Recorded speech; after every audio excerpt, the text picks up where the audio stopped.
Hello friend, welcome to technical fix channel. आज की video में हम विंडोज़ 11 में या आप विंडोज़ 10 भी यूज़ कर रहे हैं तो उसमें हार्ड डिस्क पार्टीशन क्रिएट करने का तरीका सीखने वाले हैं। तो चलें वीडियो स्टार्ट करते हैं।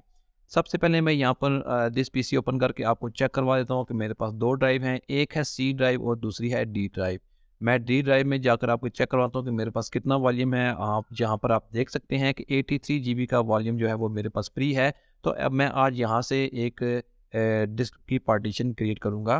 तो आपने क्या करना है कि स्टार्ट बटन पर जाना है और यहाँ पर आपने डिस्क मैनेजमेंट लिखना है। अगर नहीं तो यहाँ पर क्रिएट एंड फॉर्मेट लिखेंगे तो यहाँ पर आपके सामने आ जाएगा। तो आपने यहाँ से इसे ओपन कर लेना है। ओपन करने के बाद डिस्क मैनेजमेंट आपके सामने कुछ इस तरह से आएगा।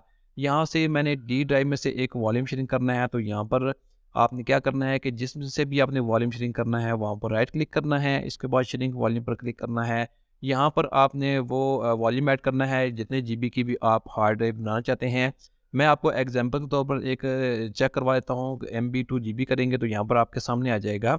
1000 एमबी करेंगे तो 1 जीबी बनता है। तो मैं यहाँ पर 40 जीबी रखना चाहता हूँ तो इसलिए मैं यहाँ पर 40,000 एमबी करूँगा तो 40 जीबी की हार्ड ड्राइव बन जाएगी, हार्ड डिस्क पार्टीशन बन जाएगी। यहाँ पर मैं 40,000 करता हूँ। उसके बाद आपने यहाँ से श्रिंक करना है। श्रिंक करेंगे तो इसके बाद जो हार्ड डिस्क की जो पार्टीशन है वो क्रिएट हो जाएगी।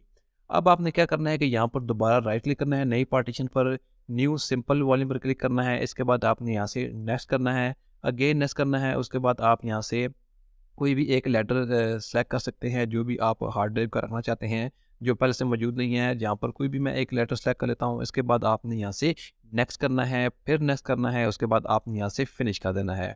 जैसे ही फिनिश करेंगे तो यहाँ पर हार्ड डिस्क जो पार्टीशन है वो कामयाबी से बन जाएगी। तो मैं यहाँ पर आपको चेक करवा देता हूँ कि यहाँ पर आप देख सकते हैं कि जो न्यू पार्टीशन है वो यहाँ पर सक्सेसफुली क्रिएट हो चुकी है। तो आप इस तरह से विंडोज़ 11 में पार्टीशन क्रिएट कर सकते हैं। Thanks for watching this video.